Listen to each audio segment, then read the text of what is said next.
bubble, about 1.5 inches, and then 2 large pinch twists. You can do these individually, or you can do that double bubble method. Now I'm going to take the rest of the balloon and fold it up and see how much of a curve I want. Once I get, because you don't want too big, get the curve you like. That's the curve I have right now. Let it go now that you've taken the measure.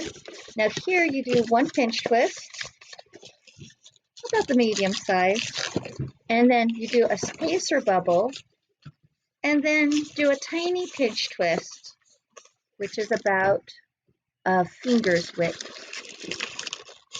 This one's tiny because this is just basically our joining bubble. It's going to be going between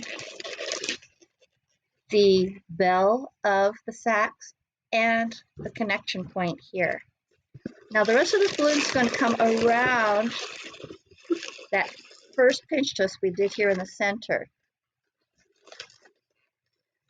Isolate the bubble, pull it in, pull the pinch twist down while rolling this around.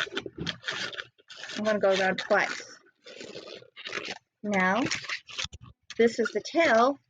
I pinch the air out, give it a snip to let the air out. Now I have a string.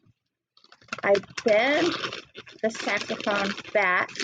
I tuck that pinch twist down, hold it tight against those bottom large pinch twists, and wrap this around the pinch twist.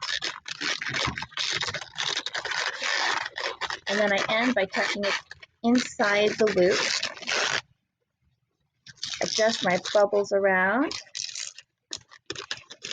And you have yourself a little saxophone.